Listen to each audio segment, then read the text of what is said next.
Virus के अध्ययन को क्या कहते हैं? क्या कहते हैं? वायरोलॉजी।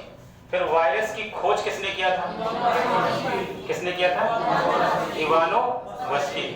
पूछा जाएगा वायरस का दूसरा नाम क्या रख दिया गया? जहर या पॉइजन।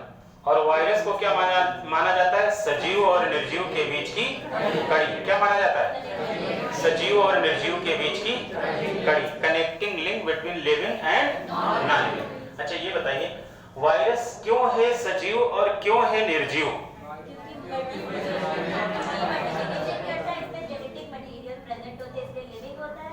हाँ। जैसे डीएनए, आरएनए और न्यूक्लिक एसिड और नॉन लिविंग होता है क्योंकि ये अगर एटमॉस्फेयर में होता है तो ये नॉन एटमॉस्फेयर में होता है। जी सही बता रही हैं। वायरस में न्यूक्लिक एसिड, डीएनए या आरएनए पाया जाता है, इसलिए क्या है? लिविंग।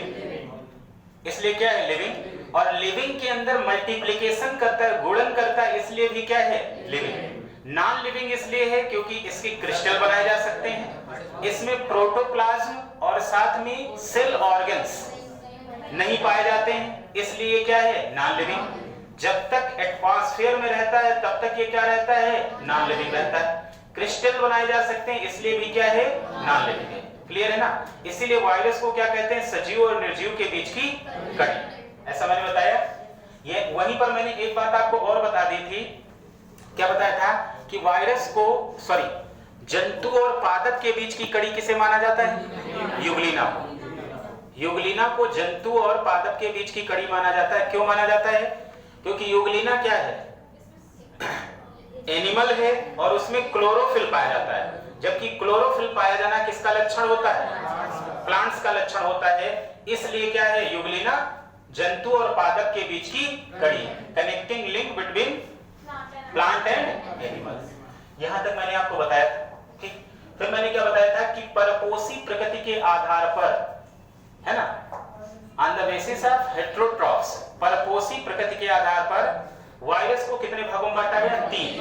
कौन कौन सा? एक था प्लांट वायरस, एनिमल वायरस और बैक्टीरियोफेज। कितने भागों में बांटा गया? 3। एक प्लांट वायरस, एनिमल वायरस और क्या हो जाएगा? और वास्तव में इनको डिवाइड किया गया है न्यूक्लिक एसिड के आधार पर। जो प्लांट वायरस होते हैं उनमें न्यूक्लिक एसिड क्या पाया जाता है? आरएनए। क्या होता है? आरएनए। एग्जांपल में मैंने बता दिया था टीएमपी, टोबैको मोज़ेक वायरस।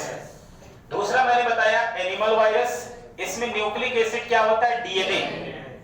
लेकिन कभी कभी क्या हो जाता है? आरएनए। कभी कभी क्या हो जाता है? आरएनए। बताया मैंने ना। एग्जांपल में मैंने बताया मम्स बताया। क्या बताया? मम्स। तीसरा वायरस मैंने बताया बैक्टीरियोफेज, और बैक्टीरियोफेज में न्यूक्लिक एसिड क्या होता है? डीएनए। और ये गंगा जल में पाए जाते हैं। बैक्टीरिया को खाने का कार्य करते हैं, बैक्टीरिया को खाने का कार्य करते हैं, इसीलिए गंगा जल जल्दी खराब नहीं होता। ये था वायरस के बारे में। मुझे लगता है आप लोगों की समझ में आया होगा। अगली हेडिंग मैंने क्या डलवाया है?